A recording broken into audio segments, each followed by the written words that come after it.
کہ آج سے نفرتوں کو دفن کر دو، محبتوں کو فروغ دو۔ تمہاری کسی سے لڑائی ہے، اگر زیادتی تیری ہے تو معافی مانگ کے اسے صلح کر لے، اور اگر زیادتی اس کی ہے تو اللہ کی رضا کے لیے معاف کر کے اسے گلے لگا لے۔ آج محبت کا پیغام یہ ہے، حضرات گرامی، اسلام یہ پیغام دیتا ہے کہ ایک ہی صف میں جب بیٹھ گئے ہو تو پھر نفرتیں، کدورتیں، کینہ، یہ سب ختم کر کے اس رب کے سامنے اس طرح سے حاضر ہو کہ کسی کا دل تو نے نہ دکھایا ہو۔ تم میرے بندوں کے اوپر خرچ کرو، میرے بندوں کے اوپر خرچ کرو۔ مالک جو ہمیں تو نے دیا وہ غریبوں کو دے دیتا، ہمیں نہ دینا پڑتا۔ فرمایا میں مال دے کے بھی آزماتا ہوں، مال لے کے بھی آزماتا ہوں۔ ایوکم احسن عملا، اللہ آزماتا ہے اس لیے ہے کون ہے جو احسن عمل کرتا ہے۔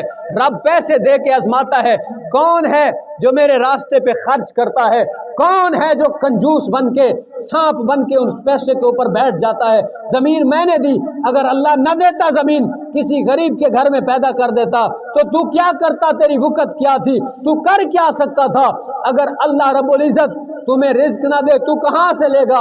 اللہ کے علاوہ کون سا دروازہ ہے جہاں سے تو لے گا؟ اگر تیرے پاس جوانی ہے تو کما سکتا ہے، اللہ تجھے مزدوری کا موقع نہ دے تو کیا کرے گا؟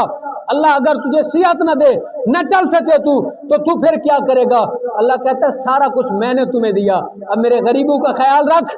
تیرے پڑوس میں جو بھوکے سو رہے ہیں تو نے تو پیٹ بھر کے کھایا، غریب کا خیال نہ رکھا۔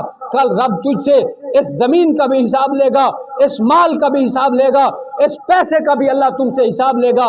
حضرات گرامی سن لو، خالق کائنات فرماتا ہے اس جوانی کا حساب تم سے لوں گا، اس پیسے کا حساب تم سے لوں گا، میں نے جو زمینیں تمہیں دی، جو مال تمہیں دیا، اس کا حساب تم سے لوں گا۔ اگر تم نے غریب پہ خرچ نہ کیا تو کل قیامت کے دن یہی تمہارا مال تمہارے گلے میں توق بنا کے ڈالا جائے گا۔ عطا اللہ کرتا ہے، پھر اس کی راہ میں خرچ کرنا چاہیے۔ اللہ فرماتا ہے میری راہ میں جو خرچ کرتا ہے میں اسے زیادہ عطا کرتا ہوں، اس کے مال میں برکت عطا کرتا ہوں۔ حضرات گرامی،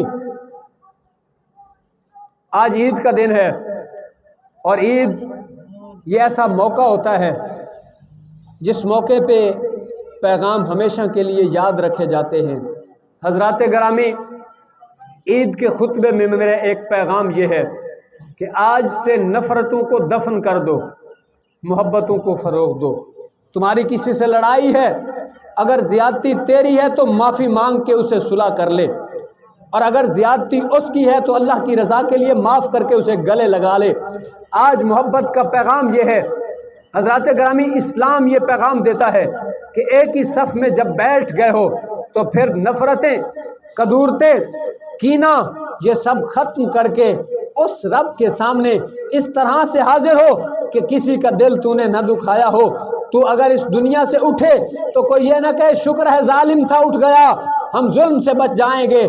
تیرے مرنے کے بعد لوگ یہی کریں میاں بڑا محبت والا آدمی تھا، بڑا پیار والا آدمی تھا، جس سے بھی ملتا تھا مسکرا کے ملتا تھا، کسی سے لڑتا نہیں تھا، اگر اس سے کوئی زیادتی کر بھی لیتا تھا پھر بھی مسکرا کے اسے گلے لگا لیتا تھا۔ آؤ آج کا پیغام یہ ہے کہ اس طرح کے اوصاف پیدا کرو کہ اللہ بھی راضی ہو جائے، اللہ کا حبیب بھی راضی ہو جائے۔ دوسرا پیغام یہ ہے، ہم مسلمان ہیں، اللہ نے ہمارے اوپر جو حکم نافذ کیے ان کو پورا کرنے کی کوشش کرو۔ اللہ نے نماز کا حکم عطا کیا ہے، اس کو پورا کرو۔ اللہ نے رمضان کے روزے فرض کیے، ان کو پورا کرو۔ اللہ نے صاحب استطاعت پہ حج کو فرض کیا ہے، حج کرو۔ اللہ نے تمہیں زمین دی، تمہیں مال دیا تو حج کرو۔